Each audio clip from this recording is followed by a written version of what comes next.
In 1985, the board of directors of the company he co-founded in his parents' garage voted to strip him of power. Steve Jobs was pushed out of Apple, the company that carried his own vision.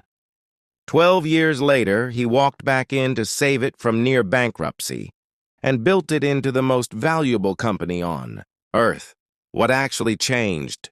In those 12 years, Jobs co-founded Apple in 1976, and by his 20s, he was already reshaping how ordinary people interacted with computers. But his early leadership style was, by most accounts, uncompromising to the point of being corrosive, brilliant. Vision paired with a management approach that alienated the people around him. The board eventually sided against him, and Jobs left the company he'd built. What followed wasn't a quiet retreat. He founded Next, acquired and helped build Pixar into an animation powerhouse, and spent over a decade running very different kinds of teams. By the time he returned to Apple, his leadership style had visibly shifted. He'd started delegating more, building more collaborative environments, and relying on strong colleagues rather than trying to control every decision personally. In 1997, with Apple roughly 90 days from running out of cash, Jobs came back. One of Jobs' clearest principles was what he called owning the whole widget, taking responsibility for an entire product experience end-to-end rather than just his own piece of it. He believed people are busy and shouldn't have to work to make disconnected pieces of hardware and software function together. That seamless integration was the company's job, not the customer's problem to solve.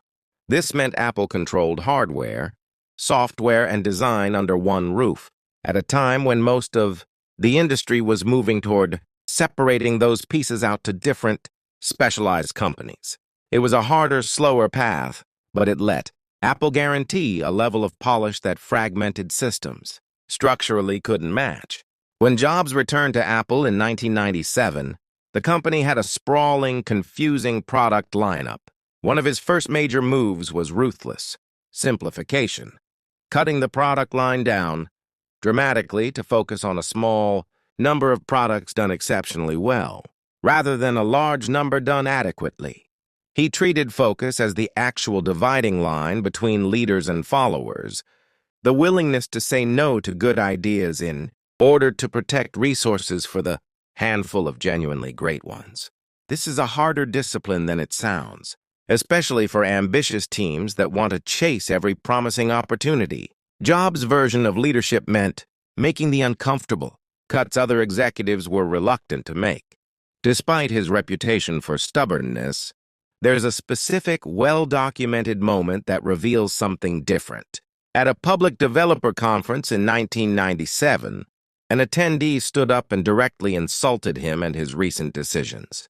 Jobs' response wasn't defensive, he acknowledged that. However harshly delivered, the criticism contained a point worth taking seriously. This is a genuinely difficult leadership skill, separating the validity of criticism from the tone it arrives in.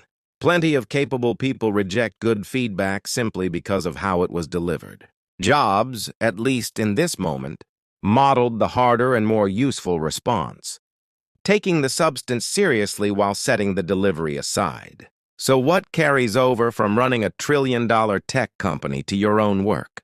First, take ownership of the entire outcome you're responsible for, not just your specific slice of it. If something in the process is broken, "That's not my department," is rarely the leadership response that actually fixes things. Second, protect your focus as aggressively as Jobs protected Apple's product line.